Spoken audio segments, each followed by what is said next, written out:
Mpendwa mtazamaji wa Kipalapala Seminary Online TV, ungana nami Frateli Joseph Majorino Ngimba kutoka Jimbo Katoliki la Mafinga.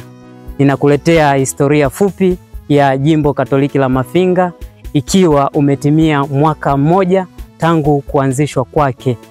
Jimbo Katoliki la Mafinga liliundwa mnamo tarehe 22 mwezi wa 12 mwaka 2023, ikiwa Baba Mtakatifu Francisco ametangaza hilo jimbo na askofu mteule Askofu Vincent Cosmas Mwagala, askofu wa kwanza wa Jimbo Katoliki la Mafinga. Jimbo Katoliki Mafinga ni miongoni mwa majimbo 36 ya Kanisa Katoliki Tanzania, na Jimbo Katoliki Mafinga linapatikana katika metropolitani ya Jimbo Kuu Katoliki Mbeya. Metropolitani hii imeundwa na majimbo manne ambayo ni Jimbo Kuu Katoliki Mbeya, Jimbo Katoliki Mafinga, Jimbo Katoliki Sumbawanga na Jimbo Katoliki Iringa. Jimbo Katoliki Mafinga limezaliwa kutoka Jimbo Katoliki Iringa.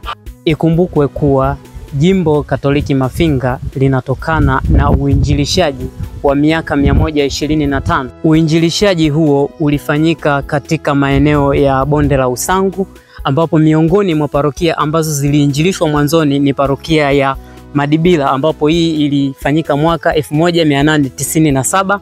Pia katika bonde hilo hilo parokia ya Ujewa, parokia ya Chosi, na hizi parokia zote zinapatikana katika wilaya ya Mbalali.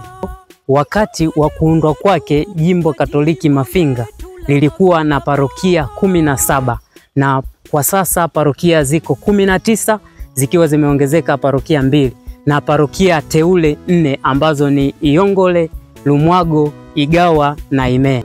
Hivyo tarehe kama ya leo, tarehe 19 mwezi wa 3 2024, Askofu Vincent Cosmas Mwagala aliwekwa wakfu kwa daraja ya uaskofu na kuwa askofu wa kwanza wa Jimbo Katoliki Mafinga. Na maadhimisho haya yalifanyika katika kanisa kuu la Bikira Maria Mpalizwa Mbinguni Mafinga.